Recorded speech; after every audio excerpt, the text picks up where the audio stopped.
Good evening, ladies and gentlemen. Tonight, Lady Esther brings you two of your favorite entertainers, the beloved Ozzie and Harriet, otherwise Ozzie Nelson and Harriet Hilliard, in a delightful story of marital misadventure, The First Year, based on the famous play by Frank Craven. And here they are, the Lady Esther Screen Guild players in The First Year.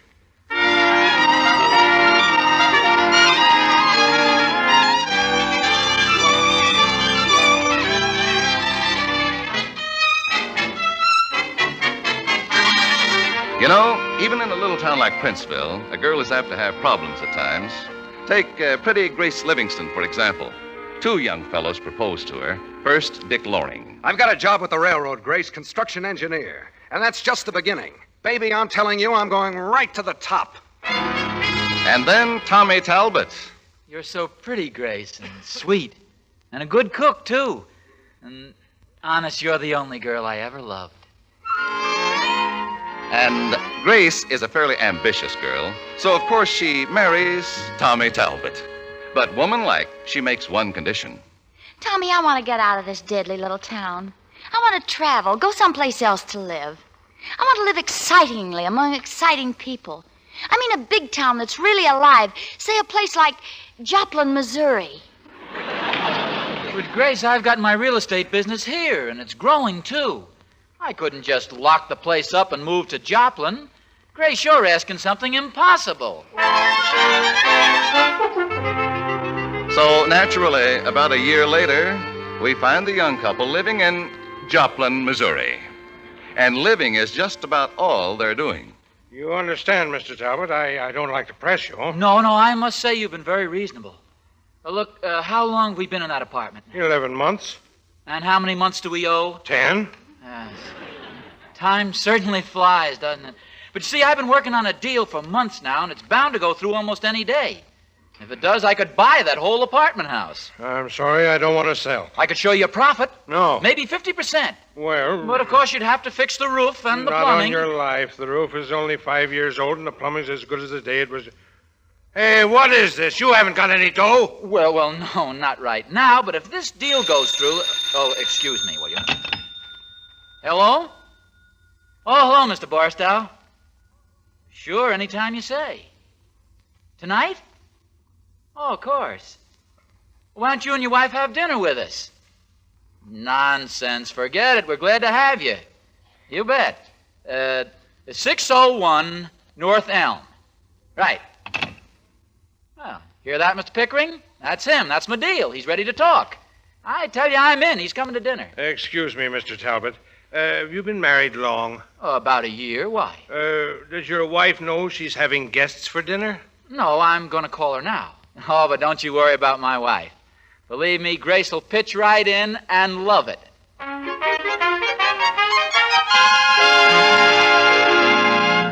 how could you do a thing like that to me? I haven't a thing in the house, all that marketing to do, and who am I going to get to serve?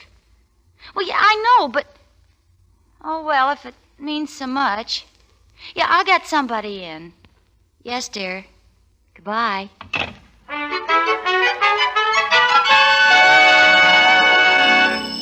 Just a minute. Yes? I want to see Miss Talbot. Yes, come in, please. I'm Mrs. Talbot. My mother said to tell you she can't come to work this evening. She can't? Why not? She's got misery. I never heard of it. What's misery? That's what you got when you can't come to work. Well, are you sure she can't possibly make it? We've got guests for dinner, people I've never seen before. And... Say, wait a minute. What's your name? Hattie. Well, Hattie, do you ever work out? Sometimes. What do you do? I wash it. Did you ever wait on tables? Yes'm, but I wash it best. Well, I just have to have somebody help me serve tonight. Do you think you could stay, Hattie? No, ma'am. I gotta be home early. Oh, I'll stack the dishes. You could be home by 9. Wouldn't that be time enough? Yes'm, I guess so. But I ain't so good at serving. Oh, well, don't you worry about a thing. We're not having anything elaborate, but I've cooked a nice dinner, and I'm sure you can serve it beautifully. Do you know where to stand when you're serving a person? Yes'm, alongside of them. Well, yes, of course, but which side? No, ma'am. On the left. The left? That's right, Hattie. You say you've waited table before? Yes'm. But I washes best. Well, come along. I'll get you an apron. Oh, I don't need no apron. You don't? No, ma'am. I got my old clothes on. You say something, ma'am? No, Hattie. Not a thing.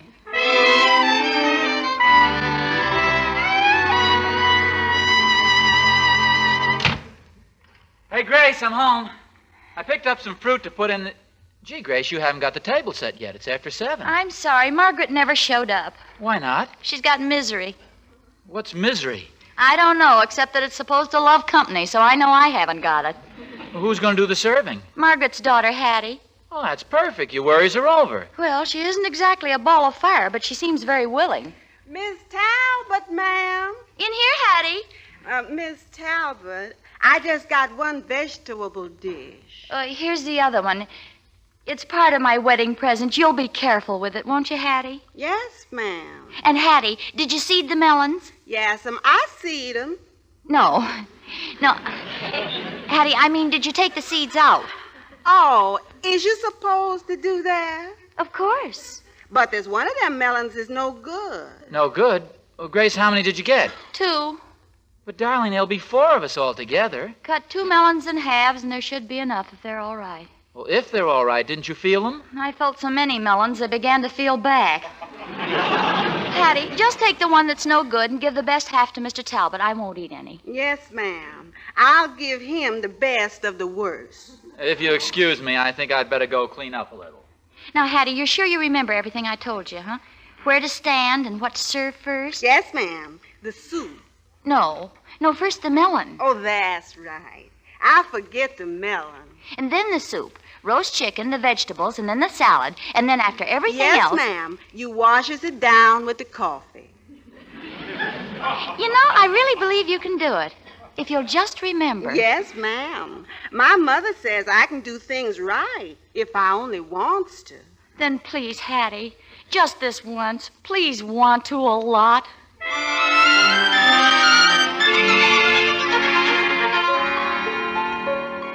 Let me see now. I think that's everything. Silverware, napkins, water glasses. Hattie, don't tell me. Miss Talbot, we only got one vegetable dish again. Oh, dear. What's all the noise about, Grace? The vegetable dish of the set that Mother gave me. Oh, so what? How much can a vegetable dish cost? Well, whatever it is, it's more than we can afford. That's what you think. What do you mean? Well, I've been keeping a little surprise for you, Grace. We're going to be rich. You hear what I said? We're going to be rich. Who died? Nobody died. I'm going to make it myself. How? Well, a few months ago, I got a tip that the Joplin and Missouri Railroad was going to build a branch line right through that old amusement park. So I've been quietly buying up the property, and now they'll have to buy it from me. Tommy, really? Sure, that's why Barstow's coming over tonight. He's doing the buying for the railroad. Gave him an option 2 days ago. For how much? $100,000. What? $100,000? Oh, Tommy, they'll never pay that much. They will if they need my property, and they need it. Came just the right time, too. I broke our last $10 bill this morning. Even took your bond. Oh, darling, you didn't do that. Well, you said it was there in case of need. You don't mind, do you, dear? No, not if you're going to make a lot of money. You bet I am. Barrels of it. When Barstow gets The here... Barstows. I completely forgot them. I'm not even dressed. Tommy, you'll have to hold the fort. I won't be long, dear. What a girl. Kind of wife any man would like... Hattie, with your coat on, where are you going? Home. Home? Oh, no, please. I ain't gonna be careful no more. No time. No, of course not. Who's trying to make you careful? Every time I'm careful, I drop something. Now, look, you just take off your coat and go right back in the kitchen, and don't you worry about a thing. Be just as careless as you want. Break dishes, do anything. Only please don't leave. Is you sure Miss Talbot ain't gonna mind? What a sense of humor you've got. I have? Oh, yeah, sure. Okay, I'll stay. That a girl. Oh, Grace. Yes, dear? Where's the champagne? What champagne? You know, those 2 bottles your father gave us for Christmas. I thought we were saving those for a special occasion. We are, and this is it. They're in the hall closet. You better put them in the icebox right away. Okay, baby. Hattie, will you get that champagne and put it right on the ice? I'll let you know when to serve it. Yes, sir. Now, let me see. I guess everything's under control now. Hey, Grace! Grace, it's them! They're here, Grace!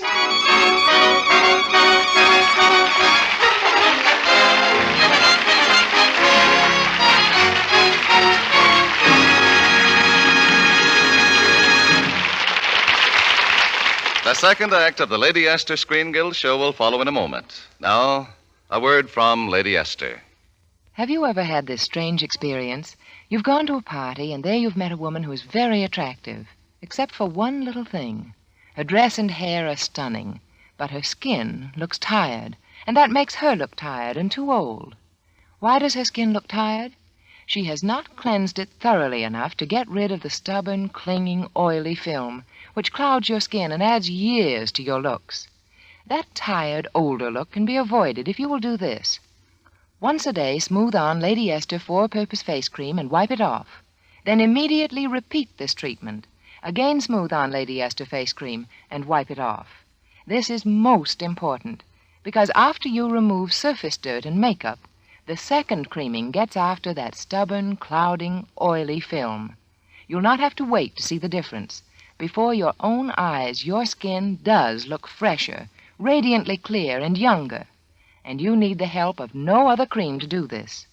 Lady Esther Four-Purpose Face Cream alone does the 4 things your skin needs most for beauty. And it's so soft, you don't have to rub it in, risking harm to the delicate under-skin tissue. Now, if you will use Lady Esther Four-Purpose Face Cream as I suggest, I know someone will say to you, "My, you look pretty enough to flirt with. What have you done to yourself?"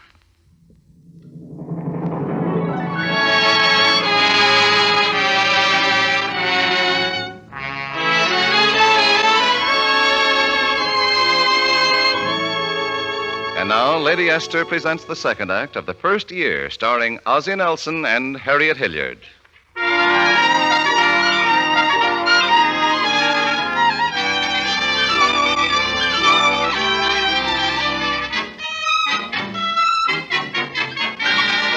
Well, the Barstows have arrived for dinner. And now, being entirely conventional, we find them seated at the table and eating it. The dinner, of course, not the table. Oh, that was wonderful melon, Miss Talbot. Just wonderful. I'm so glad you liked it, Mrs. Barstow. How about you? I noticed you didn't eat any. But, you see, She's dieting. With her figure? Huh, that's silly. Pete, take it easy with that soup.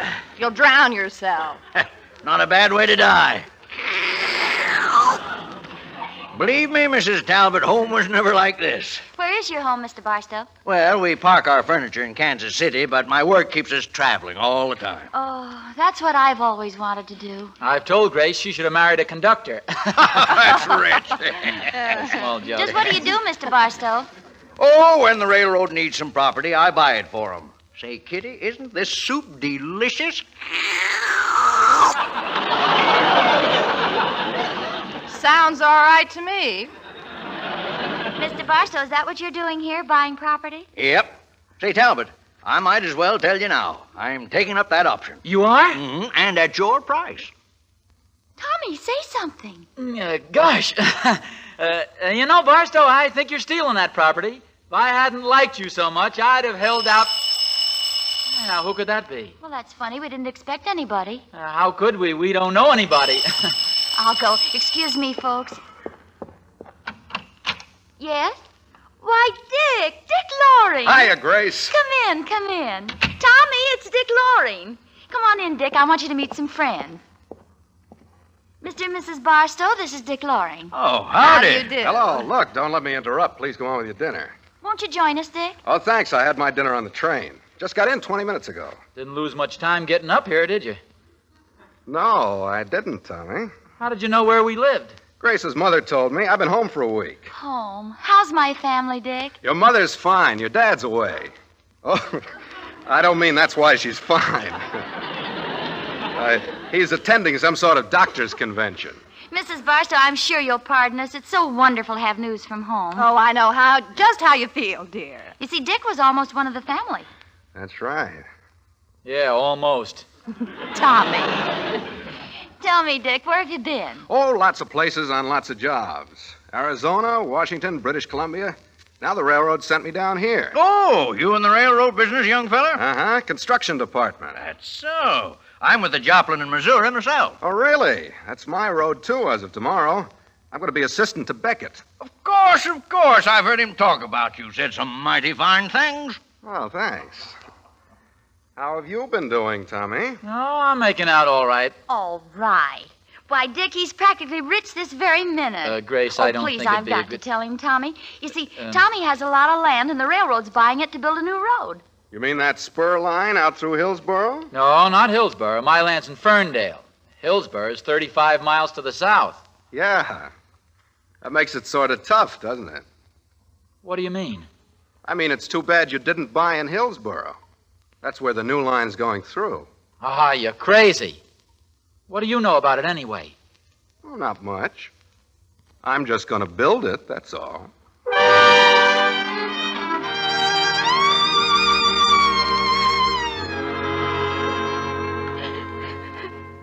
now, please, Grace, don't cry. It's the use of crying. What good does it do? After all the trouble I went to with that dinner, they didn't even wait for the chicken. Gosh, it's not my fault if they got insulted and left. Was too your fault. You said such awful things. I only said them to Dick Loring. Now that deal isn't going through, and we haven't got a cent in the world. But, Grace, I still He think... even took my government bond. You said I could? I said that because you said you were going to make a lot of money. Well, don't you worry about me making money. But I do. I guess we'll always be just nothing, Tommy. Always live in a flat like this. I'll do my own cooking, make my own dresses. Never to travel anywhere. That's all that means anything to you, to have money and travel. Tommy. Maybe it'd be better if I went out and never came back. You could have my insurance then. That'd take you as far as Chicago. Oh! Tommy, don't you talk that way. Maybe you'd rather have me wait. Wait until I take out another policy. Then you might get as far as Pismo Beach. Is that supposed to be funny? The only thing funny around here seems to be me, and it's all that Dick Loring's fault. Just because he walks in and turns on the charm. That big chowderhead... Dick Loring has nothing to do with it. Oh, he hasn't, hey? Well, you sure got starry-eyed when you saw him. Tommy Talbot, I won't listen to this. Not for one single moment. Hey, wait a minute. It's 9 o'clock. Where do you think you're going? I'm going home on the 9:20 train. No, you're not. You're not leaving this house. And may I ask who's going to stop me? I am? Oh, no, you're not. And don't you Oh! Tommy Talbot, you let go of my arm. You're hurting me. Oh, I'm sorry. I didn't mean to hurt you, Grace. There's no reason for you to act this way.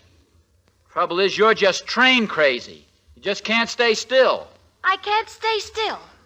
I've stayed still in this stuffy little flat with no one to talk to and nothing to do for 11 months. Well, who wanted to come to Joplin in the first place? You did. You were going to make a fortune in 1 year. You practically promised. Oh, Grace. It's just no use. That's all I've got to say. Well, it isn't all I've got to say. Grace, if you go out that door, we're through. I mean it. I hope you do. So do I. Goodbye.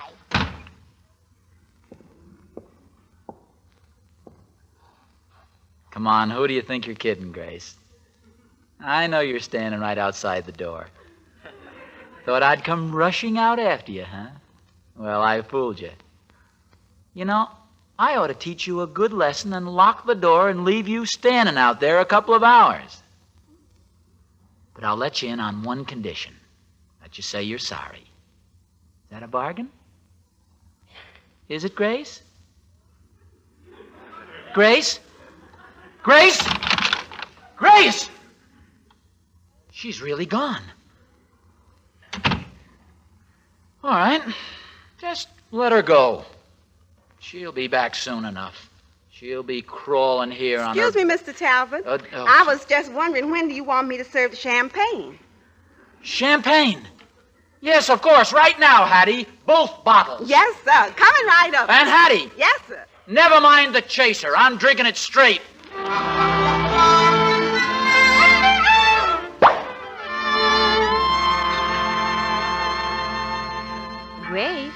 Don't you think you'd better get ready? That's the last bell. Don't wait for me, Mother. I don't think I'm going to church. Oh, you really ought to, Grace.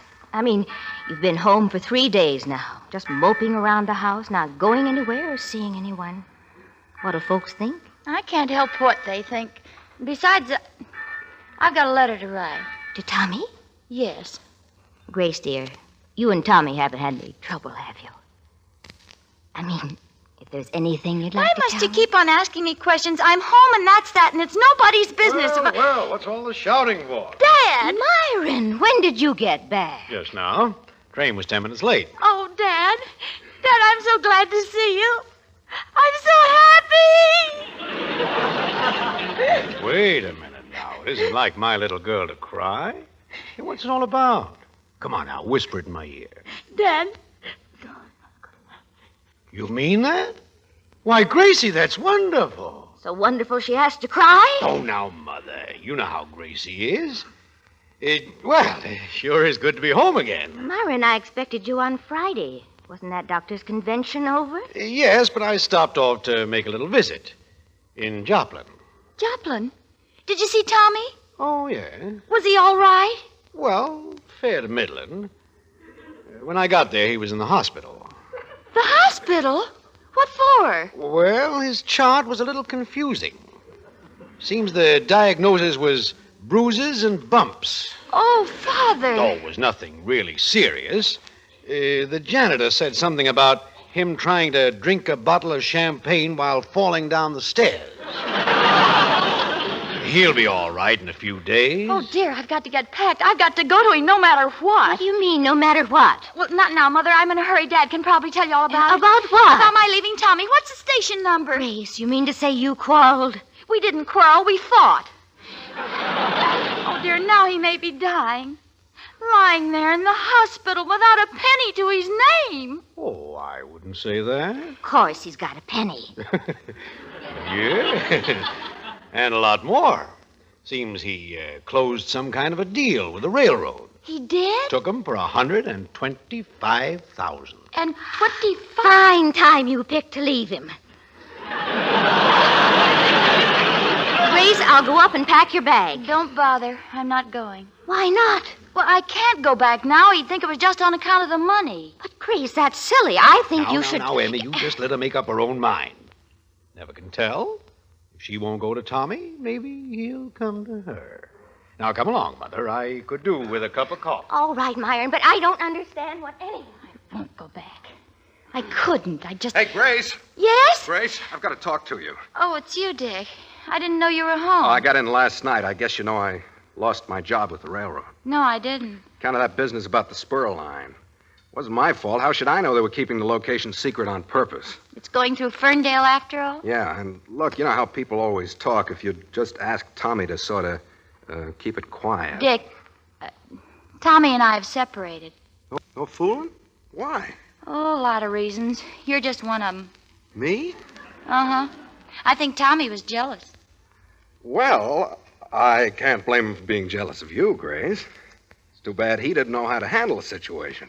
Believe me, if any girl ever deserved an ace... Yeah, and if any guy ever deserved a punch in the eye... Tommy! Lay off, Tommy. You take one step closer and I'll punch you right in the nose. You do, and I'll bleed all over you. I'll show you. Take that. Tommy! Dick, stop that, both of you! Stop it or I'll... It's all right, Grace. I got him pinned down. Let go! Let go, you hear? I said let go! Oh. Hey, who did that? I did. With the flower pot. I never saw Tommy look so peaceful. Nice going, Grace. Nice going. I meant it for you.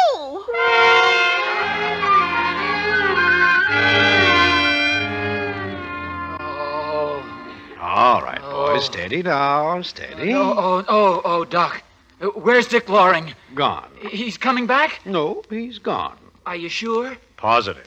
Let me at him. I'll murder him. Let me at him. Now, take it easy. Relax, Tommy. Here's the ice bag, Dad.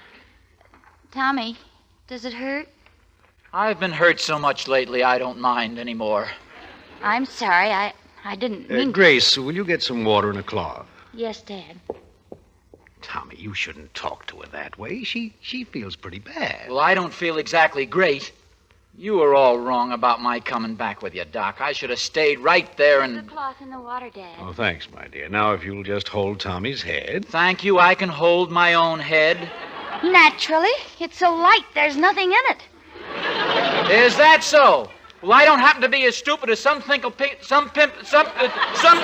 not so dumb as you think. So happens I was right about a certain railroad deal. I even boosted my price $25,000. And if you'd like to see the certified I'm check... not at all interested. I know you're not. You wouldn't care if I sold the whole city of Joplin back to the Indians. Is that so? Well, let me tell you... Now, wait a minute, you two. I've got a stake in this thing. Now, Tommy, let me ask you something. What would you rather be than anything in the world? Single. I don't believe you mean that, my boy. I know you love Grace. Why, all the time you were in the hospital, you kept talking about her. You didn't want to live unless she came back. I was delirious. No, you weren't. And Grace, when she heard you were sick, she nearly tore the place apart trying to get back to you. Please, Well, Dad. you did. Now, you know you did. Well, he needn't think Stop that he it, Grace. Well, if she thinks that she... Shut up, Tommy. Trouble with you two, you're just suffering from matrimonial measles. Almost everybody has them the first year of marriage. Believe me, years from now, you'll either laugh at this or cry over it. If you let it force you apart, you're going to cry. So, let's laugh at it, huh? What do you say, Gracie? Well... Tommy? Well... That's fine. I'm glad you both feel the same way about it. Because, Tommy, you'll want to be around to see your baby. It's a baby! Uh-huh. And don't look so scared. It's happened before. I know, but not to me, I don't think. It's, Grace, is it true? Uh-huh. And you really forgive me? Uh-huh. Oh, gosh. I just hope he's going to look like us.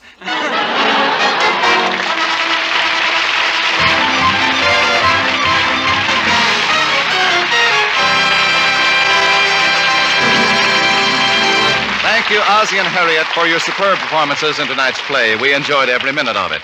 And now, before we tell you about next week's show, here's a word from one of America's foremost beauty experts, Lady Esther. Many women say the most valuable advice I've ever given them is how to get rid of that stubborn, clouding, oily film which makes skin look tired and older than your years. This is what I advise. Sometime every day after once smoothing on Lady Esther four-purpose face cream and wiping it off, immediately repeat the treatment.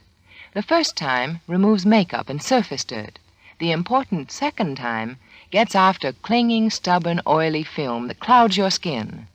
Lady Esther four-purpose face cream is so soft and gentle, there's no need to rub or massage and perhaps harm your skin.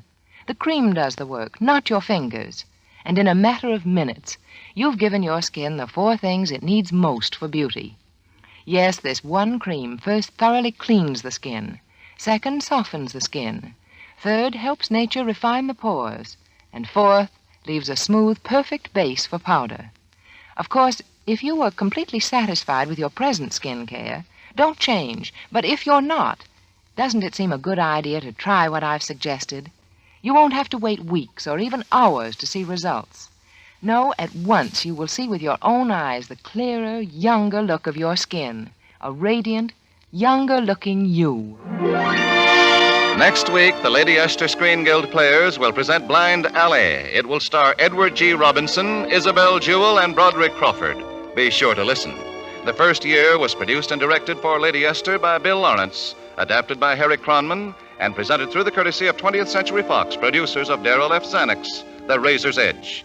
Ozzie and Harriet are starred on their own radio program, sponsored by International Silver and 1847 Rogers Brothers Silver Plate. Music on tonight's program was arranged and conducted by Wilbur Hatch. This is Truman Bradley speaking for Lady Esther. Thank you and good night. This is CBS, the Columbia Broadcasting System.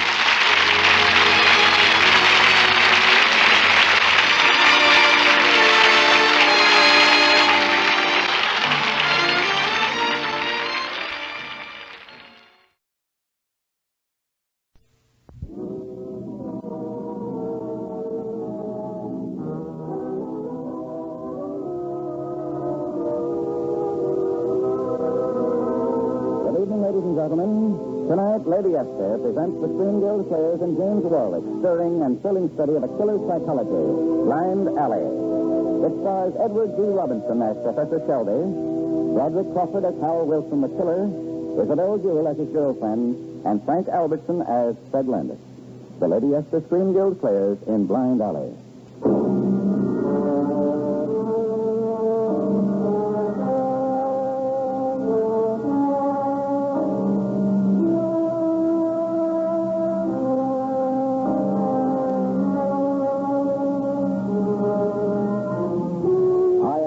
Anthony Shelby, and I am professor of psychology at a Midwestern college. Mrs. Shelby and I were sitting quietly at home one evening last June, talking over the end of another school term.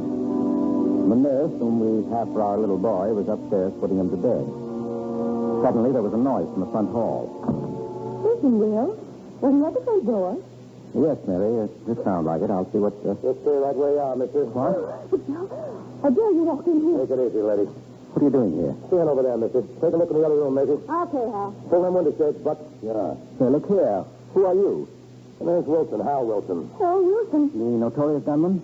Guess they heard you, Hal. Nobody downstairs but these two, honey. First the dame, Maisie. Buck, give the guy a quick once-over. Well, what possible reason have you for breaking in here, Wilson? Cops are right on my tail. I need a hideout. Just an overnight visit. A fellow called Nick's picking us up in a motorboat in the morning to take us across the lake. I don't talk to you, honey. The guy's clean, Hal. Get back to the car, Buck. Pull it around back of the house where nobody can see it. Sure. How many are living in this house, mister? Just my wife here, my young son, and the nurse. Where's the kid and the nurse? Upstairs. Go upstairs, Maisie. Tie him up. Oh, you won't hurt my baby. Oh, don't worry, lady. I got a kid brother myself. Take the dame along with you, Maisie. Tie her up, too. Okay. Come on, sister. Get moving. Is all this necessary? Can't you see for yourself we're entirely helpless? Can't afford to take chances, mister. Yeah. And if I catch you with any funny business, I'll fix it so you won't get no second chance. That goes for you, the dame, and the kid. It's up to you, buddy, so watch your step. Looking back on that night, it seems unreal, fantastic. We were at the mercy of a desperate, cold-blooded killer. I decided that the safety of my family depended on placating Wilson, disarming his suspicions by appealing to his vanity with seemingly innocent questions about himself. It was like being face-to-face with a cobra, not knowing what moment he would strike. Say, mister, you ain't trying to get funny with me, are you? Because if you are, don't. Gentlemen, then you tried it and got over it sudden-like. Very sudden-like. Oh, good heavens, Wilson, don't be so touchy. What's wrong with a few simple questions? I meant no harm. You didn't, huh? I got a good mind to let you... Lay out the Professor, Hal. He's okay. He's sort of regular. Yeah, too regular. That's just the trouble. There's something very funny about you, mister. You're too quiet, too friendly-like. Something fishy somewhere. Well, it's only that, I don't meet people like you every day, Wilson. You interest me. Oh, I do, huh? Yes, you're not like other people. And you're an individualist. He's what? Well, he knows what he wants, and he's not afraid to go after it. I'll say I ain't. Well, he gets what he goes after, too, Professor. Yeah. You know, now and then you cough up what sounds like sense, Professor. You see, Hal, I think he's all right. I still say he's too nosy, just like the cops. No. The police are interested in your crimes, Wilson, but I'm a psychologist, and what I want to know is something different. Such as what, Professor? Well, things like his boyhood, the dreams he had. Oh, that's a lot of baloney. I had a book all about dreams once. It was A swell. lot of junk. See, Professor, I had a dream the night before He ain't interested in what you dream. Look, Professor. You ever heard of anyone having a dream more than once? The same dream, I mean? Yes. Many people have recurring dreams. What does it mean? Well, usually a very deep-seated fixation. What's a fixation? Well, something one did that left a deep effect on the subconscious mind.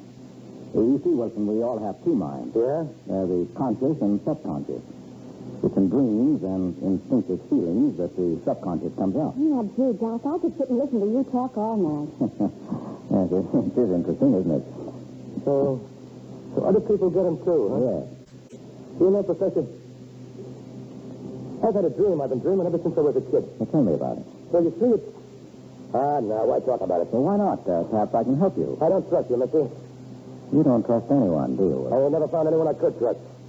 Well, tell me about your father and mother, Wilson. They both kicked off when I was a kid. Who brought you up? My aunt. She was the meanest, no good, drunken... Did she beat you? Yeah, when she was drinking, she was always that way. Well, didn't you have anyone you were fond of? No. That is, no, nobody at all. Yeah, but Hal, what about Tony? Shut up. But you told me you liked her. I'm telling you to keep your nose out of it. What's the matter with you? Nothing's the matter with me. You was your cousin, wasn't she? Honey, it's got nothing to do with it. Well, gee, Professor, I don't know why he always gets sore every time anybody mentions Are you going to her. shut up? All right, Hal. Forget it. I guess you must have thought a lot of this, Tiny, didn't you, Wilson? Was she your aunt's daughter? Yeah. You grew up together? Yeah, she always used to... Well, go on. You were about to say that... nuts. I wasn't going to say anything. Yes, but if you tell me about her, I said I don't want to talk about it. Skip it. The situation already bad enough is further complicated by the untimely arrival of Fred Landis, one of my students who came to bid me goodbye. Wilson forced me to admit Fred and then proceeded to taunt the boy over his helplessness. Fred, young and hot-headed, threw caution away and... You better keep that trap of yours shut. I'm telling you, wise guy. Now, supposing I don't like being told. Supposing I tell you what I think of you and your yellow kind. Fred, don't be a fool. Do as Wilson says. Let him shoot his mouth off, Professor. Look at him. He's scared stiff. Sure, I'm scared. But don't kid yourself. It's not you I'm scared of. Give the credit to that gun of yours. Just how brave would you be without it? That's one thing you ain't never going to find out, sweetheart. Get over by that wall. Yeah. Come on, move. Wilson, what are you going to do? I'm going to teach this college chap a lesson. I've been aching for a long time to take a crack at one of those rah-rah saps, and now I got a chance. So you think I'm yellow, do you? Well, wise guy, this'll learn you how yellow I am.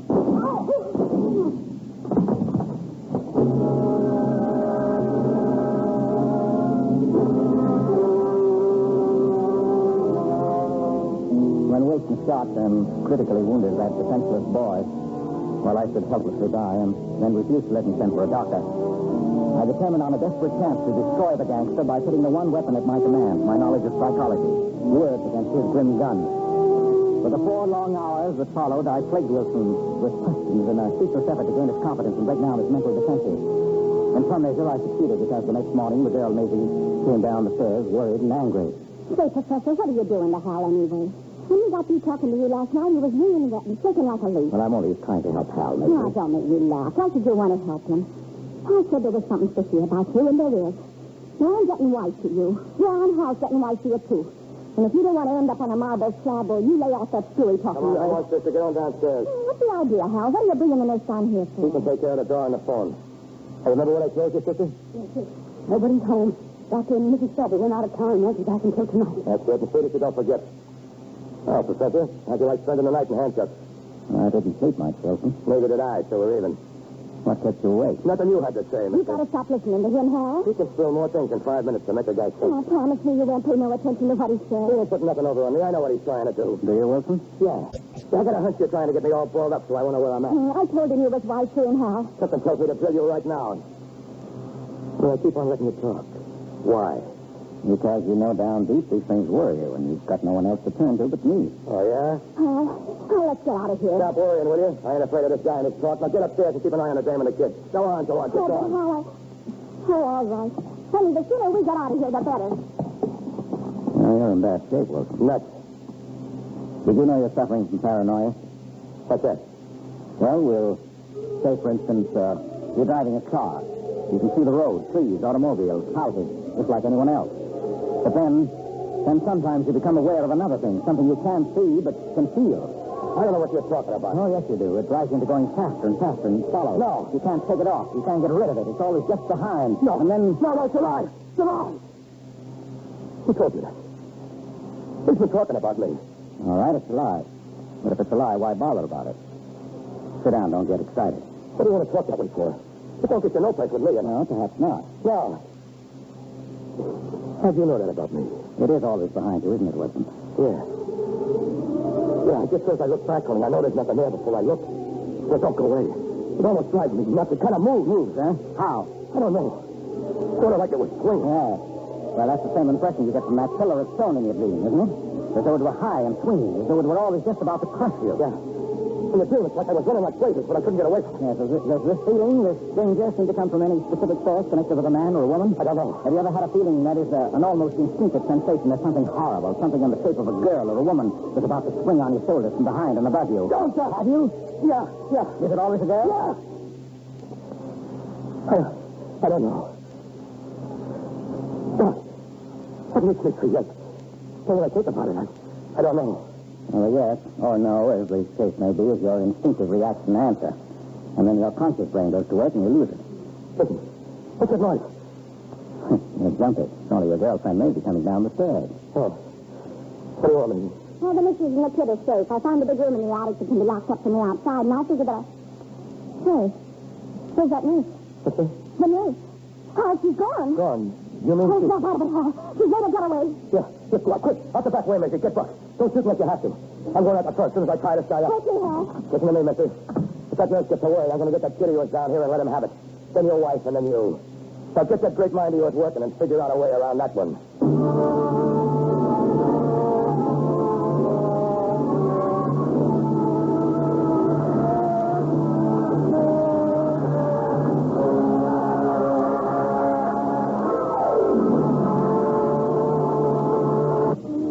Like hours that I stood there, tied to the banister, waiting for Wilson and the others to return. In reality, they were back in a few minutes.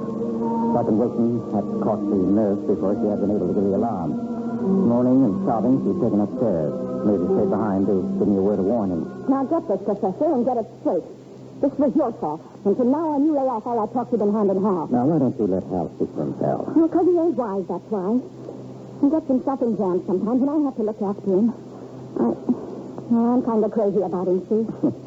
Well, you think you know this Hal of yours pretty well, and you probably do under most circumstances, but, Good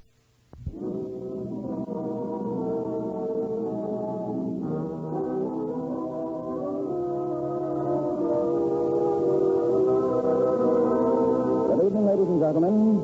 Tonight, Lady Esther presents the Screen Guild Players and James Warwick, stirring and thrilling study of a killer's psychology, Blind Alley. It stars Edward G. Robinson as Professor Shelby, Roderick Crawford as Hal Wilson the killer, Isabel Jewell as his girlfriend, and Frank Albertson as Fred Landis. The Lady Esther Screen Guild Players in Blind Alley.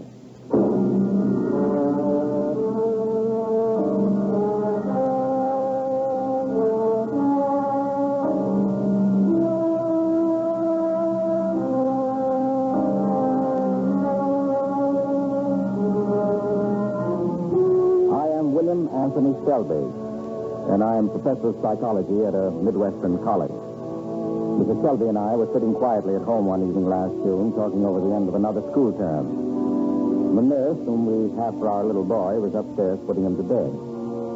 Suddenly, there was a noise from the front hall. Listen, Will. Was he at the front door? Yes, Mary. It just sounds like it. I'll see what... Just stay right where you are, mister. What? I dare you walk in here. Take it easy, lady. What are you doing here? Stand over there, mister. Take a look in the other room, Maisie. Okay, Hal. Pull them window shades, Buck. Yeah. Hey, look here. Who are you? My name's Wilson, Hal Wilson. Oh, Wilson. The notorious gunman? Guess they heard of you, Hal. Nobody downstairs but these two, honey. First today, Maisie. Buck, give the guy a quick once-over.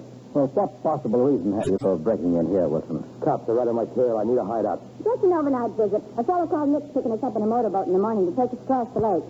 The dame's okay, honey. The guy's clean, Hal. Get back to the car, Buck. Pull it around back of the house where nobody can see it. Sure. How many are living in this house, mister? Just my wife here, my young son, and a nurse. Where's the kid and the nurse? Upstairs. Go upstairs, Maisie. Tie him up. Oh, you won't hurt my baby. Oh, don't worry, lady. I got a kid brother myself. Take the dame along with you, Maisie. Tie her up, too. Oh, okay. Come on, sister. Get moving. Is all this necessary?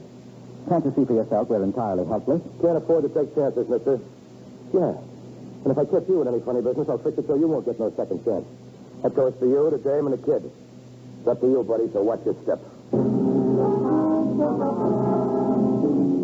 Looking back on that night, it seems unreal, fantastic. We were at the mercy of a desperate, cold-blooded killer. I decided that the safety of my family depended on placating Wilson, disarming his suspicions by appealing to his vanity with seemingly innocent questions about himself. It was like being face-to-face with a cobra, not knowing what moment he would strike. Say, mister, you ain't trying to get funny with me, are you? Because if you are, don't. Better than you tried it and got over it sudden-like. Very sudden-like. Oh, good heavens, Wilson, don't be so touchy. What's wrong with a few simple questions? I meant no harm. You didn't, huh? I got a good mind to let you... Lay out the Professor, Hal. He's okay. He's sort of regular. Yeah, it's too regular. That's just the trouble. There's something very funny about you, mister. You're too quiet, too friendly-like. Something fishy somewhere. Well, it's only that, well, I don't meet people like you every day, Wilson. You interest me. Oh, I do, huh? Yes, you're not like other people. And I... You're an individualist. He's what? Well, he knows what he wants, and he's not afraid to go after it. I'll say I ain't. Well, he gets what he goes after, too, Professor. Yeah. You know, now and then you cough up what sounds like sense, Professor. You see, how I think he's all right. I still say he's too nosy, just like the cops. Oh, no. The police are interested in your crimes, Wilson, but I'm a psychologist, and what I want to know is something different. Such as what, Professor? Things like his boyhood, the dreams he had. Oh, that's a lot of baloney. I had a book all about dreams once. It was A swell. lot of junk. See, Professor, I had a dream the night before Right, last. now, you ain't interested in what you dreamed. Look, Professor. You ever heard of anyone having a dream more than once? The same dream, I mean? Yes, many people have recurring dreams. What does it mean? Well, usually a very deep-seated fixation. What's a fixation? Well, something one did that left a deep effect on the subconscious mind. You see, Wilson, we all have two minds. Yeah? They're the conscious and subconscious. It's in dreams and instinctive feelings that the subconscious comes out. Yeah, gee, Doc, I could sit and listen to you talk all night. Yes, it is interesting, isn't it? So other people get them too, huh? Yes. You know, Professor, I've had a dream. I've been dreaming ever since I was a kid. Well, tell me about it. So you see, it's... no, why talk about it? Well, why not? Perhaps I can help you. I don't trust you, mister. You don't trust anyone, do you? I never found anyone I could trust. Well, tell me about your father and mother, Wilson. They both kicked off when I was a kid. Who brought you up? My aunt. She was the meanest, no good, drunken... Did she beat you? Yeah, when she was drinking, she was always that way. Well, didn't you have anyone you were fond of? No, that is, like... No, nobody at all. No, but how? What about Tiny? Shut up. But you told me you liked her. I'm telling you to keep your nose out of this. What's the matter with you? Nothing's the matter with me. She was your cousin, wasn't she? Honey, ain't got nothing to do with it. Well, gee, Professor, I don't know why he always gets sore every time anybody mentions Are you going to her. shut up? All right, Hal. Forget it. I guess you must have thought a lot of this, Tiny, didn't you, Wilson? Was she your aunt's daughter? Yeah. You grew up together? Yeah, she always used to... Well, go on. You were about to say that... nuts. I wasn't going to say anything. Yes, but if you tell me about her, I said I don't want to talk about it. Skip it. The situation already bad enough is further complicated by the untimely arrival of Fred Landis, one of my students who came to bid me goodbye. Wilson forced me to admit Fred and then proceeded to taunt the boy over his helplessness. Fred, young and hot-headed, threw caution away and... You better keep that trap of yours shut. I'm telling you, wise guy. Now, supposing I don't like being told. Supposing I tell you what I think of you and your yellow kind. Fred, don't be a fool. Do as Wilson says. Let him shoot his mouth off, Professor. Look at him. He's scared stiff. Sure, I'm scared. But don't kid yourself. It's not you I'm scared of. To the credit of that gun of yours. Just how brave would you be without it? That's one thing you ain't never going to find out, sweetheart. Get over by that wall. Yeah. Come on, move. Wilson, what are you going to do? I'm going to teach this college chap a lesson.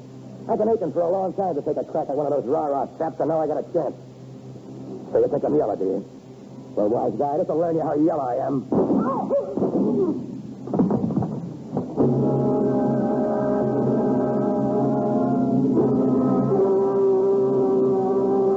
When Wilson shot and critically wounded that defenseless boy, while I stood helplessly by and then refused to let him send for a doctor, I determined on a desperate chance to destroy the gangster by putting the one weapon at my command, my knowledge of psychology, words against his grim gun. For the 4 long hours that followed, I plagued Wilson with questions in a ceaseless effort to gain his confidence and break down his mental defenses. In some measure, I succeeded because the next morning the girl Maisie came down the stairs worried and angry. Say, Professor, what are you doing to Hal anyway? When he got through talking to you last night, he was really wet and shaking like a leaf. Well, I'm only trying to help Hal, Maisie. Now, don't make me laugh. Why should you want to help him? Hal said there was something fishy about you, and there is. Now I'm getting white to you. Your Aunt Hal's getting white to you, too. And if you don't want to end up on a marble slab, or you lay off that screwy talking. Come on, sister, get on downstairs. What's the idea, Hal? What are you bringing the nurse down here for? He can take care of the door and the phone. Hey, remember what I told you, sister? Yes. Nobody's home. Doctor and Mrs. Shelby went out of town and won't be back until tonight. That's it, and see that you don't forget. Oh, Professor, how'd you like spending the night in handcuffs? I didn't sleep much, Wilson. Neither did I, so we're even. What kept you awake? Nothing you had to say, You've mister. got to stop listening to him, Hal. He can spill more things in 5 minutes to make a guy sick. Oh, promise me you won't pay no attention to what he He says. ain't putting nothing over on me. I know what he's trying to do. Do you, Wilson? Yeah. I got a hunch you're trying to get me all balled up so I won't know where I'm at. I told him you was wise to him, Hal. Something tells me to drill you right now. Well, I keep on letting you talk. Why? Because you know down deep these things worry you, and you've got no one else to turn to but me. Oh, yeah? Let's get out of here. Stop worrying, will you? I ain't afraid of this guy and his talk. Now get upstairs and keep an eye on the dame and the kid. Go on, just Oh, go on. Hal, Oh, all right. Honey, the sooner we get out of here, the better. Now, you're in bad shape, Wilson. Nuts. Did you know you're suffering from paranoia? What's that? Well, we'll say, for instance, you're driving a car. You can see the road, trees, automobiles, houses, just like anyone else. But then sometimes you become aware of another thing, something you can't see but can feel. I don't know what you're talking about. Oh, yes, you do. It drives you into going faster and faster and follows. No. You can't take it off. You can't get rid of it. It's always just behind. No. And then... No, it's a lie. It's a lie. Who told you that? Who's been talking about me? All right, it's a lie. But if it's a lie, why bother about it? Sit down. Don't get excited. What do you want to talk that way for? It don't get you no place with me, you know. No, perhaps not. Yeah. How'd you know that about me? It is always behind you, isn't it, Wilson? Yeah.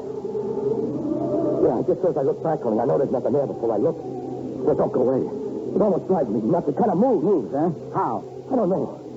Sort of like it was swinging. Yeah. Well, that's the same impression you get from that pillar of stone in your dream, isn't it? As though it were high and swinging, as though it were always just about to crush you. Yeah.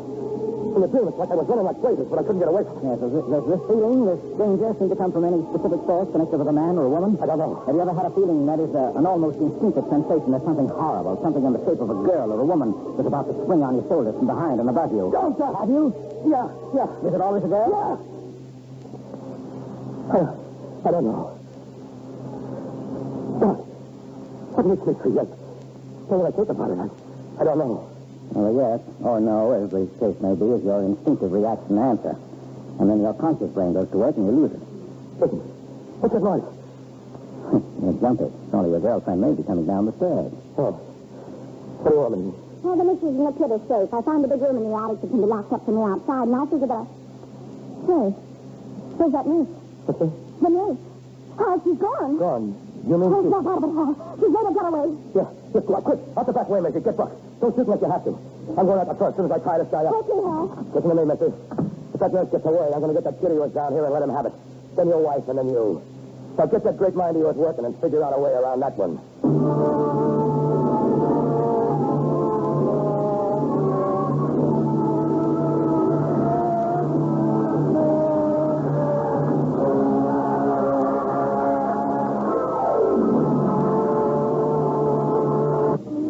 Like hours that I stood there, tied to the banister, waiting for Wilson and the others to return. In reality, they were back in a few minutes. Buck and Wilson had caught the nurse before she had been able to give the alarm. Moaning and sobbing, she'd taken upstairs. Maybe stayed behind to give me a word of warning. Now get this, Professor, and get it straight. This was your fault. And from now on, you lay off all that talk you've been hand in hand. Now, why don't you let Hal speak for himself? Well, because he ain't wise, that's why. He gets himself in jams sometimes, and I have to look after him. I'm kind of crazy about him, see? Well, you think you know this pal of yours pretty well, and you probably do under most circumstances, but not the present one. If you interfere at the wrong moment, you may get the shock of your life. Oh, you're not telling me about Hal, are you? Take care of the nurse. I'll untie this guy myself. Okay, honey. Is the girl hurt? No, not much. If she means anything to you, Professor, it might make you feel better to know it was your fault. Well, why don't you put the blame where it belongs? What do you think I'm doing? You mean me? But you're wrong. You fell down on your job. Well, suppose Buck had let her slip out that door. What would you have done? I'd have plugged him. Exactly. I won't ever let nobody. But this was different. I never let nothing like this ever happen before.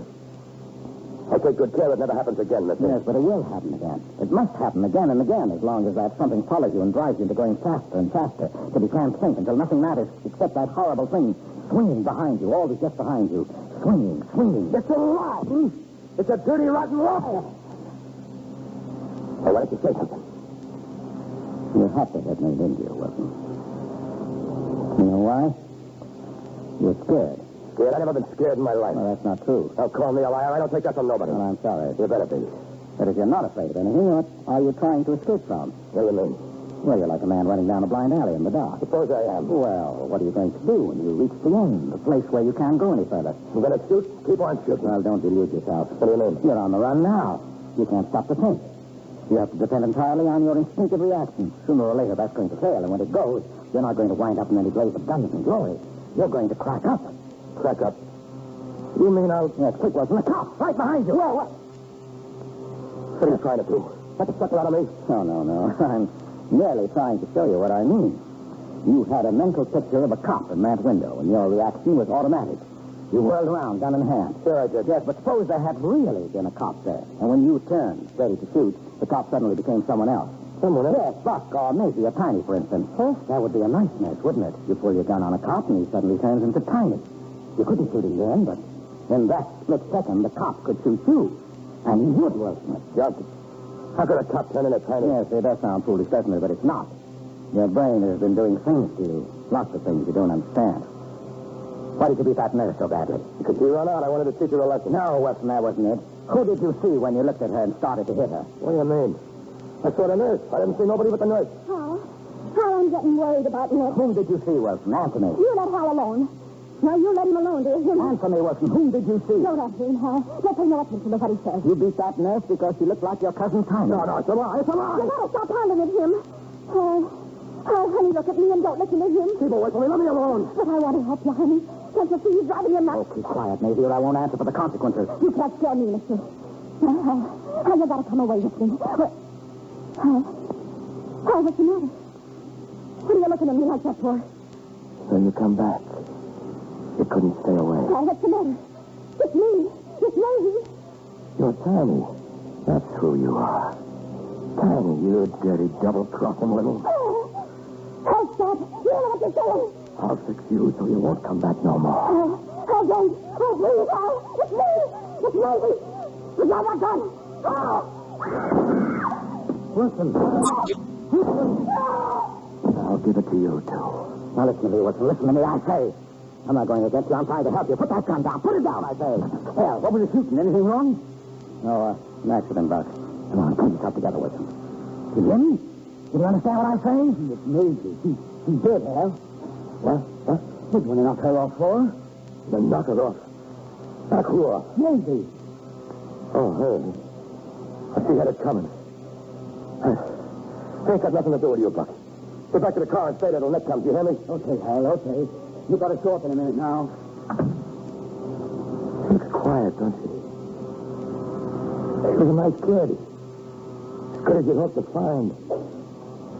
I don't know. I can't figure it. I can't figure nothing. Why don't you say something, Professor? What are you standing there staring at me for? You killed her for the same reason that you beat that nurse. What about that dream of yours? Who were you looking at when you shot Maisie? Who was I looking at? Yes, you were looking at Tiny. You thought Maisie was your dead cousin Tiny. No, lay off. I can't stand no It more. was Tiny, wasn't it? She was your aunt's daughter. She looked like your aunt? Yes, sitting in it. Was she fond of you? Sure, she was always around my neck when we were Well, kids. what became of her later? I didn't see her no Well, more. why? What made you keep away from her? I ain't gonna tell. Well, why didn't you tell me? Because I ain't, that's why. Well, how long was it until you saw her again? I tell you, I didn't see her no more. Nobody didn't see her no What more. did she look like after she was dead? Like my aunt did. I didn't say she died.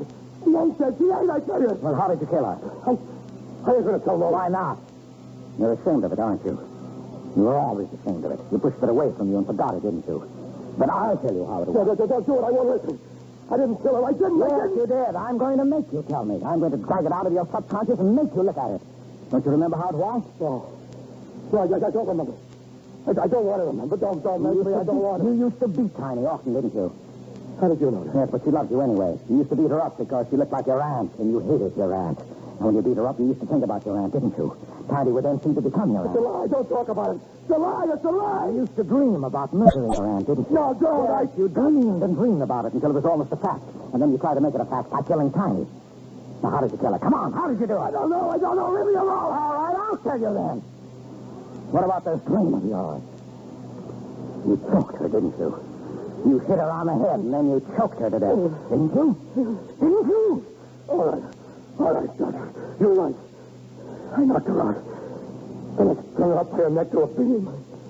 I let her swing there for an hour before I cut it down. I didn't mean to do it. Just come over me suddenly. She looked so much like my aunt. Then I dropped her down in her fist in back of the house. After she was gone, I didn't care. I couldn't get it out of my mind. The way she was swinging up there above me. So that's what's been behind me all this time. It's been Tiny swinging and swinging. But she ain't real. Tell me that she ain't real, Doc. Oh, yes, Wilson, she is real. She's right there behind you. Oh, you can't see her, but she's there just the same. Swinging. You can feel her right this moment, moving back and forth. You can't run away. There's no place you can go. You can never escape. No, no. Never. It's alive. Take her away. Take her away.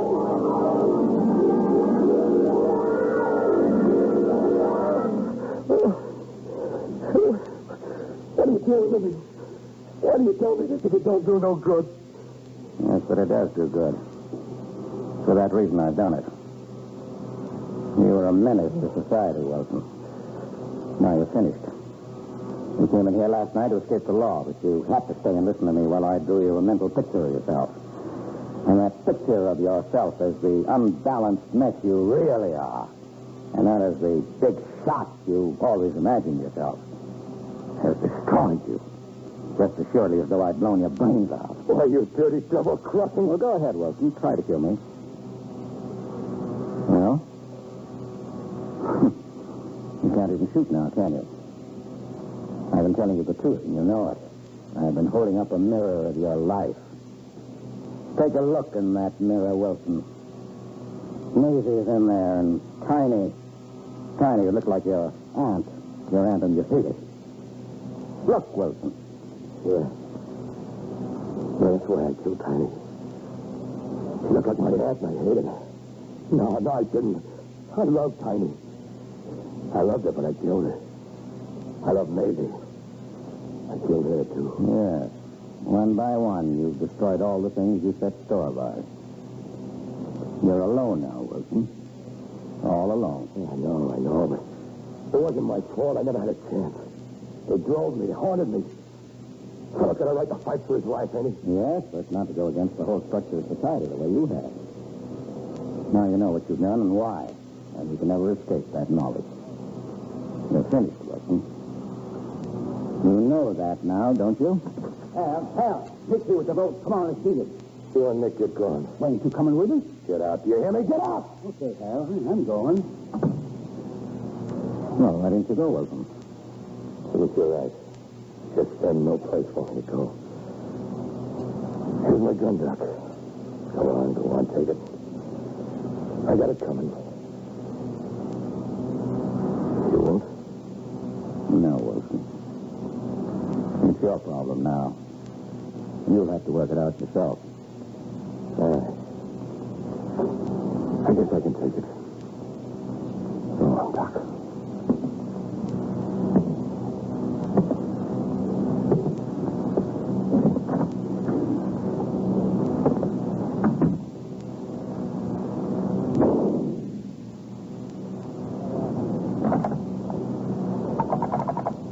Hello, operator.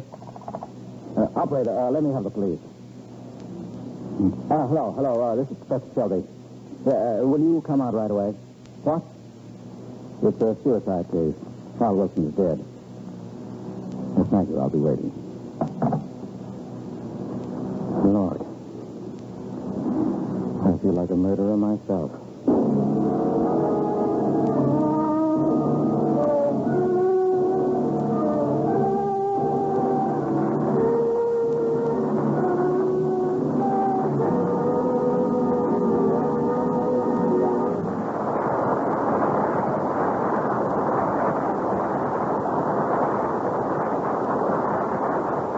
Thank you, Edward G. Robinson, Broderick Crawford, and Isabel Jewell for an absorbing performance. It was a pleasure to be here, Mr. Bradley.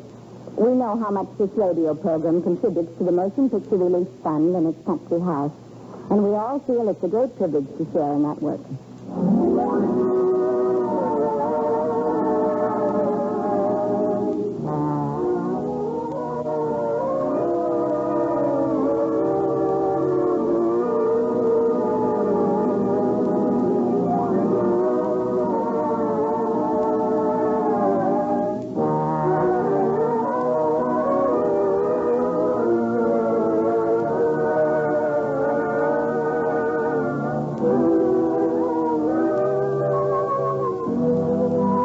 Next week, the Lady Esther Screen Guild Players will present Arsenic and Old Lace. It will star Boris Karloff and Eddie Albert. Be sure to listen. Blind Alley was produced and directed for Lady Esther by Bill Tonight. Music on tonight's program was arranged by Wilbur Hatch and conducted by Lud Gluskin. Tonight's Lady Esther Screen Guild show is being heard by our servicemen and women overseas through the worldwide network and shortwave facilities of the Armed Forces Radio Service. This is Truman Bradley speaking for Lady Esther. Thank you and good Christmas.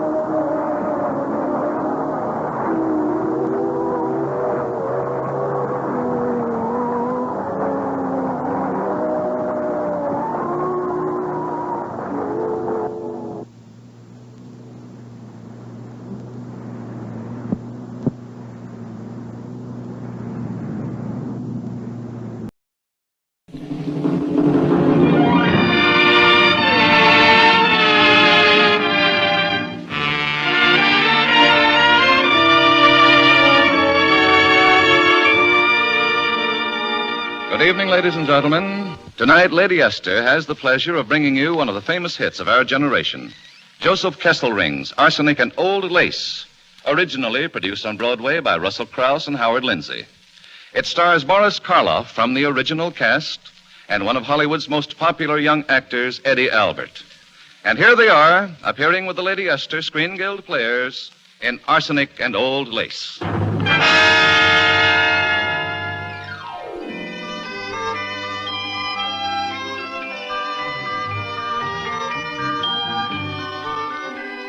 You could ask anybody in that section of Brooklyn, and they all would tell you the very same thing.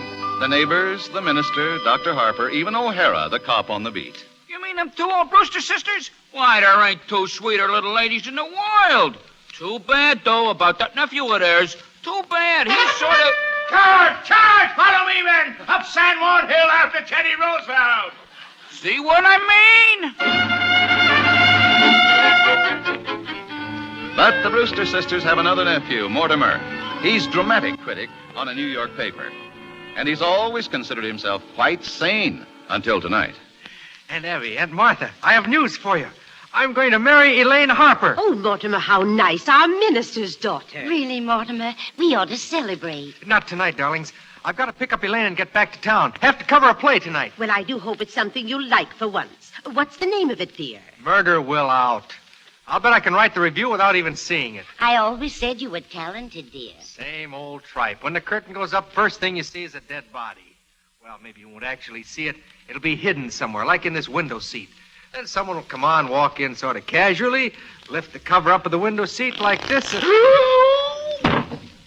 Why, Mortimer, dear, what's the matter? Aunt Abby, Aunt Martha, there's a dead man in there.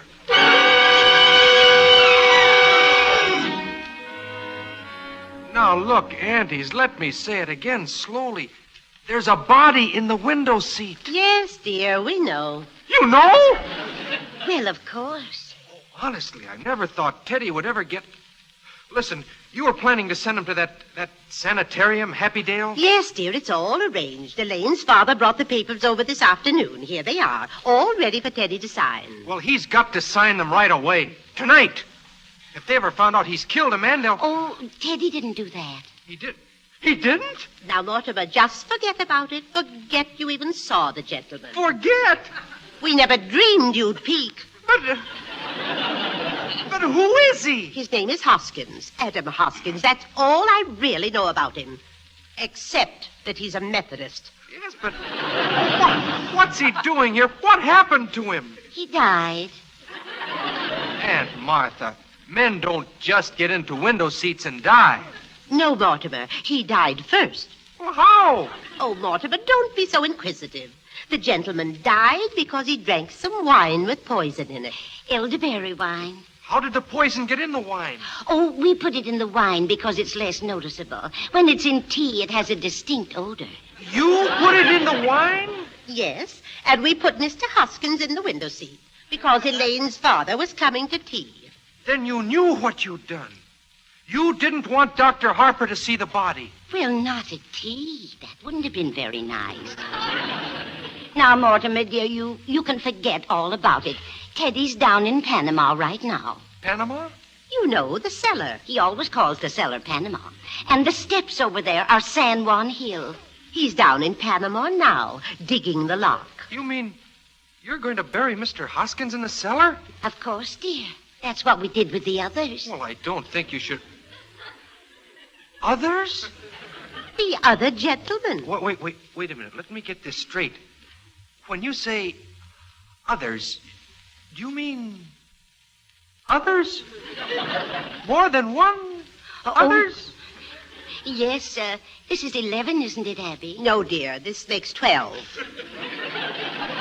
Well, you really shouldn't count the first one. After all, he just died. Just died? Well, Martha means without any help from us.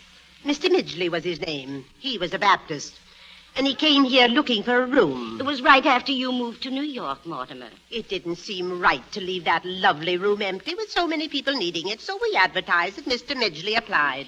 He was so lonely, no kith or kin. We felt so sorry for him. And then when his heart attack came and he sat there dead in that chair. Remember, Martha? It was just like old times. Yes. Grandfather was a doctor, you know. He always had a cadaver or two around the house. Only Teddy insisted that Mr. Midgley was a yellow fever victim and had to be buried at once. So we buried him in Panama. Yes. He looked so peaceful, didn't he, Abby? Oh, so serene. And we made up our minds right then and there that if we could help other lonely old men find the same peace, we would. So that's how it all started, that man walking in and dropping dead. Oh, well, of course, we realized we couldn't depend on that always happening. Mortimer, you know those jars of poison that have been up in Grandfather's laboratory all these years?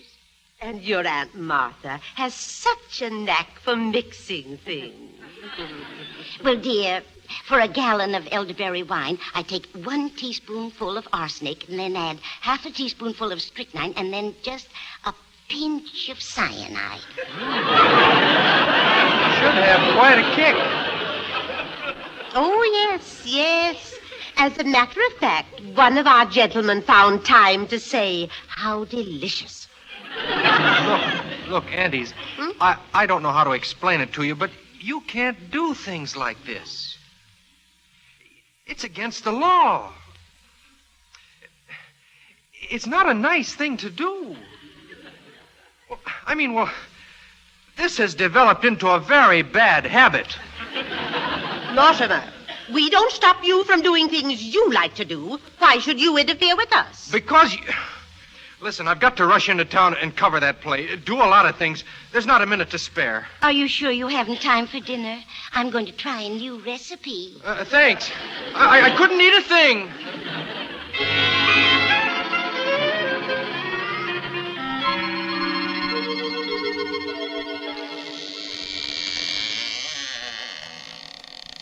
This is it, Doctor. Yes, I remember this door. Even when I was a child, it always sounded like inner sanctum. Come in.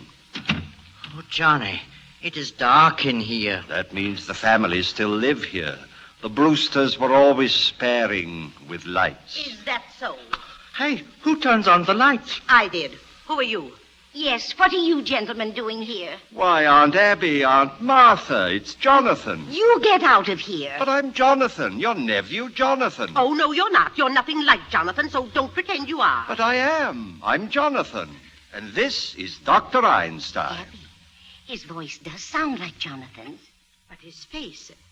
Have you been in an accident? No. My face... Dr. Einstein is responsible for that. He changes people's faces. I ought to... Now, easy, Johnny, easy. Don't worry, ladies. The last 5 years, I give Johnny 3 new faces. I give him another one right away. You'd better, when my own family doesn't even... Oh, Johnny, I'm sorry.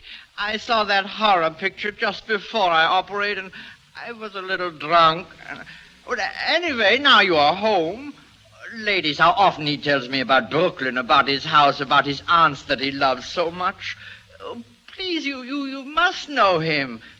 Speak to him. Tell him so. Well, Jonathan, it's been a long time since you ran away from us. Yes, where have you been all these years? Oh, England, South Africa, Australia, the last 5 years. Dr. Einstein and I have been in Chicago. Really? We were in Chicago for the World's Fair. We didn't like it. We found Chicago awfully warm. Yeah, it got too hot for us, too. Well, Jonathan, it was nice to see you again. I mean, if you're in a hurry to get somewhere... Not at all, Aunt Abby. But, Martha, dear, Martha, we mustn't let soup boil over. Jonathan, if you'll excuse us for a minute. Of course. Come along, Martha. Johnny, we have got to work fast. The police have got pictures of your face. I got to find a place to operate. And we've got to find a place for Mr. Spinalzo, too. Don't waste any worry on that rat. But we can't leave a dead body in the rumble seat.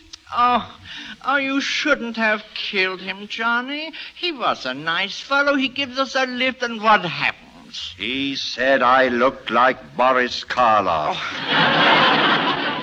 Don't worry, Johnny. As soon as I operate and change your face again... Wait a minute. I know just the place. You do? Look, if this family hasn't changed, and I'm sure it hasn't, I'll bet my grandfather's old laboratory is just the way he left it. Oh, good. And when you've done with me, why, we can make a fortune here. In Brooklyn? Of course. Practically everybody in Brooklyn needs a new face. But, Johnny, your aunts, I don't think they want us here. Leave that to me, Doctor. I'll handle it. Why, this house will be our headquarters for years. Oh, that would be beautiful, Johnny. This nice, quiet house, those sweet old ladies. I love them already. I get the bags, yeah? Doctor, we must wait till we're invited. But you just said... We'll be invited. And if they say no? Doctor, two helpless old women. Sit down and make yourself comfortable. It's like comes true, a beautiful dream. It's so nice and peaceful here. That's what makes this house so perfect for us. It's so peaceful. Simon Hillman, charge! Charge!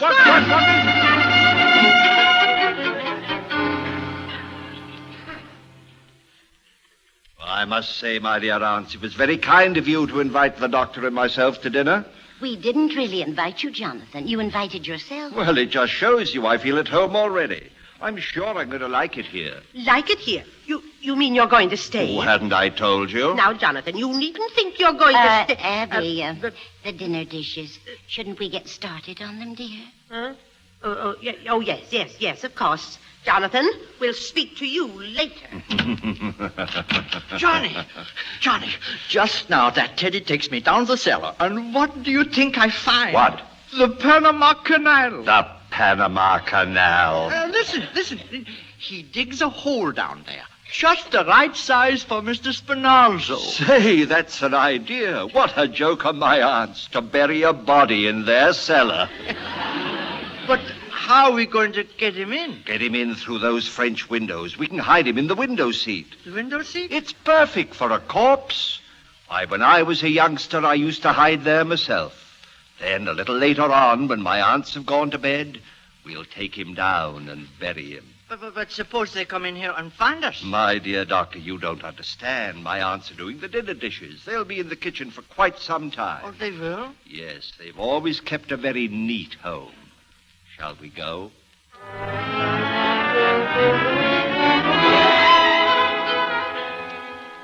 But, Abby, are you sure they've gone out? Yes, they're out there at their car.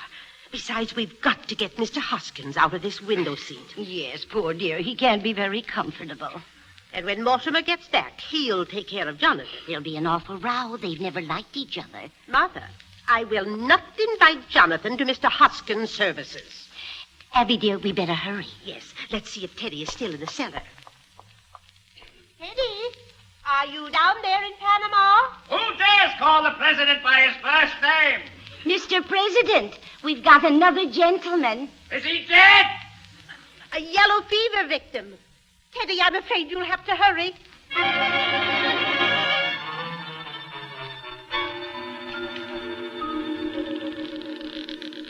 That's it, Doctor. That's fine. See how nicely he fits? Just like this window seat was made to order. Now we'll go upstairs. When my aunts have gone to sleep, we'll come down and put him away. And after that... I know, Johnny, I know. I operate.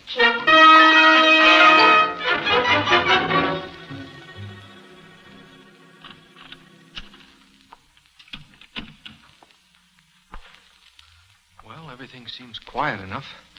They must be sleeping, I guess. Might as well have a little light down here. There, that's better. Now, let me see. First, I've got to get Hoskins out of the window seat. It's not very pleasant, but it's got to be done. Come on, old man. I'm sorry to disturb you. Another one! Mortimer. Darling, you're back. Just in time for the services. Aunt Abby, Aunt Martha. There's another body in the window seat. Look. Now, who can that be? Why, it's a stranger. My goodness, how did he get in there? Now, wait a minute, you two. You can't get out of this. That's another one of your gentlemen. Mortimer, how can you say such a thing? That man's an imposter. But you admitted you put Mr. Hoskins in the window seat. Well, yes, I did, but Well, this man couldn't have just got the idea from Mr. Hoskins. By the way, where is Mr. Hoskins? Teddy took him down to Panama. Yes, he's down there waiting for the services. Oh, Abby, dear, we've always wanted to hold a double funeral. No, Martha. I will not read services over a total stranger. Stranger? Aunt Abby, there are 12 men buried down there in the cellar. You admit you poisoned them. Now you try to tell me this one is a stranger? Well, of course. Darling, you don't think I'd stoop to telling a fib?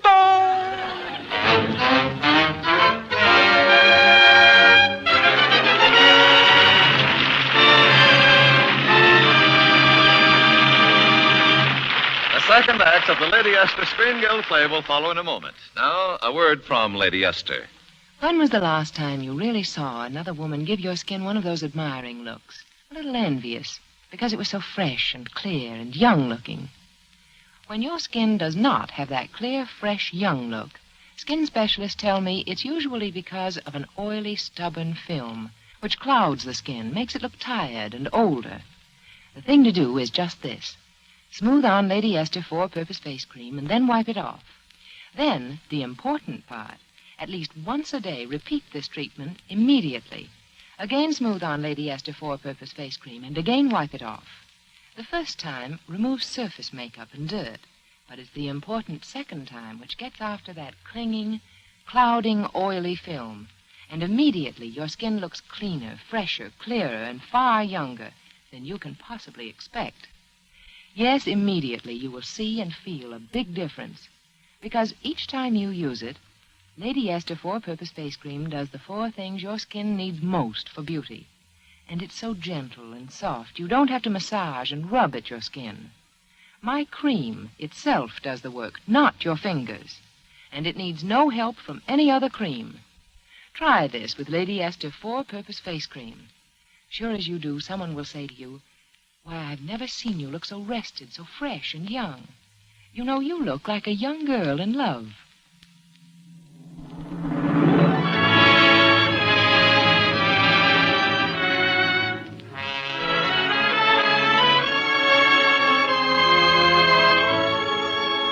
And now, Lady Esther presents the second act of Arsenic and Old Lace, starring Eddie Albert and Boris Karloff, with Verna Felton and Jane Morgan.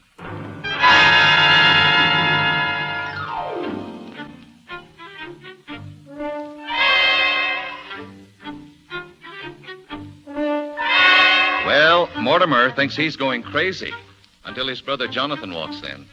That makes the answer fairly apparent, and Mortimer shifts right into high. He tells him he's going to call the police and show them the very dead Mr. Spinalzo. And it looks like his bluff is going to work when Dr. Einstein comes rushing in. Johnny! Come along, Doctor. It seems that we are leaving. No, Johnny, wait. Just now that Teddy takes me down to Panama again. And guess what? What? Johnny, we stay. We got an ace in the hole. Now, Jonathan discovers poor dead Mr. Hoskins, and that changes things all around again, especially since Mortimer has to leave to finish some very urgent business. And now, while they're awaiting Mortimer's return, the 2 old ladies are quite upset. Jonathan, will you please tell us what you plan doing with your Mr. Spinalzo? Going to bury him with your Mr. Hoskins, I suppose. Oh, no, you won't. We won't have any strangers buried in our cellar. And besides, the cellar's crowded already. Yes. There are 12 graves down there right now. 12 graves? But you can see that leaves us very little room, and we're going to need it. You mean you two ladies have murdered all those? Murdered? Certainly not. It's one of our charities. Why, what we've been doing is a mercy. You've done that here in this house, and you've buried them down there? Johnny, we have been chasing all over the world. They stay right here at home and do just as good as you do. What? You got 12? They got 12. I've got 13. No, Johnny, 12. 13. No, Johnny, you can't count the one in South Bend. He died of pneumonia. He wouldn't have got pneumonia if I hadn't shot him. No, Johnny, he don't count. He don't count. You got 12 and they got 12. The old ladies are just as good as you are. Oh, they are they? Well, that's easily taken care of.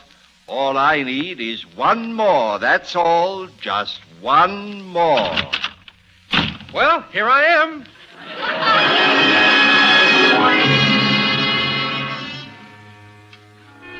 Oh, please, young man, take my advice. Go away from this house. Go away now while Johnny is still busy in the cellar with Mr. Spinalzo. I'm sorry, Doctor. I'm expecting someone very important. Besides, I've still got to write my review. But I tell you, Johnny is in a bad mood, and when he's like this, he is a madman. Don't worry, I'll take care of Jonathan, too. Ach, Himmel, don't you got no sense? Don't you learn nothing from those plays you see? Are you kidding? You think people in plays act intelligently? You should have seen the one I had to cover tonight. There's a fellow in this play, knows he's in a house with murderers. He's even been warned. But does he get out? No, he stays there. Now, I ask you, Doctor, is that intelligent? You are asking me. He didn't even have sense enough to be on guard. For instance, the murderer invites him to sit down. Oh, you mean, won't you sit down? Believe it or not, that was in there, too. So what happens? He sits down, just like this. What do you think they tie him with? What? The curtain cord. That's very convenient. A little too convenient. When are these playwrights going to use some imagination? So he sits there, the big dope. This fellow who's supposed to be bright, he sits there just like I'm sitting here, letting murder walk up behind him, just waiting to be trussed up and gagged. You're quite right, my dear brother. That fellow wasn't very smart.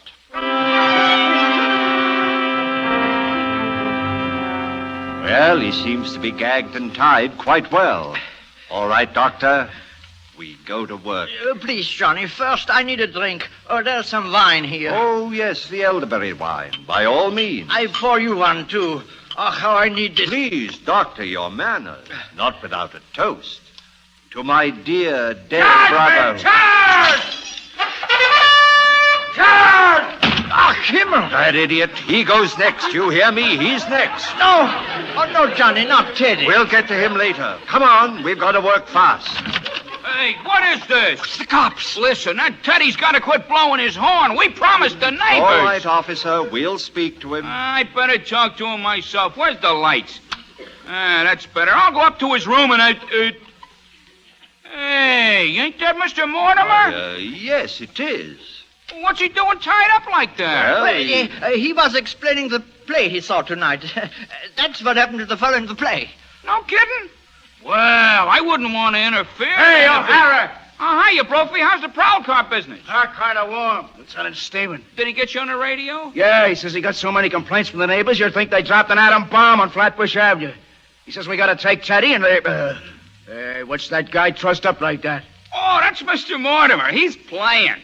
Well, get him untied. He looks like he's choking. Oh, sure. Won't take me but a second. Officer, perhaps you better let me... Hey, who is this guy?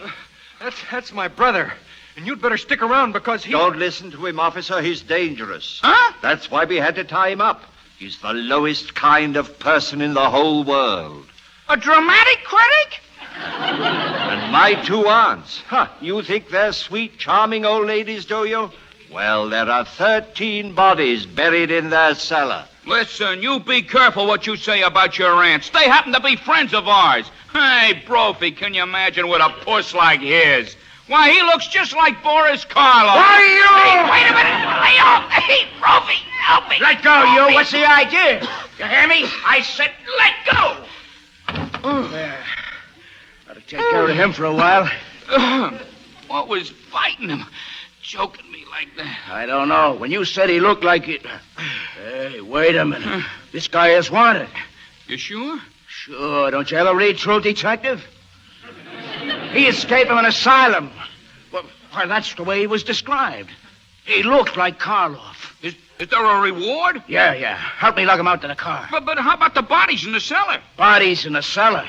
Ain't that enough to show you he's nuts? Hey, what about the other one? You know who I mean, Mr. Mortimer. The doctor. Yeah, he must have walked out. Don't worry. We'll pick him up. Come on. Mr. Mortimer, you'll excuse us, huh? I mean, seeing us out as a reward. I understand. But you will take care of Teddy, though. Absolutely. Tonight.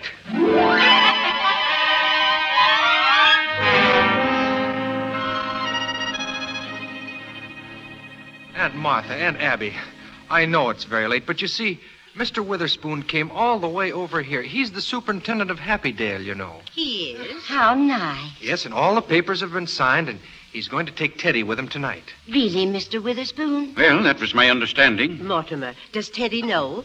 Not exactly. He thinks he's going on a safari to Africa. Abby, dear, we'll miss Teddy, won't we? We love him so. Oh, I've fixed all that too, Aunt Martha. You and Aunt Abby are going along just so you can be close to Teddy. Why, Mortimer, how thoughtful of you. Yes, isn't that nice? And Mortimer, you can have the house. The house? Of course, you'll need it if you're going to marry Elaine. Elaine? Holy Toledo, she must still be waiting. Excuse me, I've got to go and call her. He's such a good boy, Mr. Witherspoon. Yes, I'm sure. You know, since we're all going away together, I think we ought to celebrate, have a party. I'm sorry, but I'm here in an official capacity. Oh, that's too bad. Tell me, does your family live at Happydale, too? I'm afraid I haven't any family. You're all alone. Oh, isn't that too bad? You know, Martha, if Mr. Witherspoon won't let us give him a party, at least we might offer him a glass of wine. Of course. The elderberry wine. Elderberry wine? We make it ourselves. Well, of course, at Happydale, our relationship will be much more formal. But here... Oh, we're very informal. Yes. Go ahead, Martha. Pour him a glass.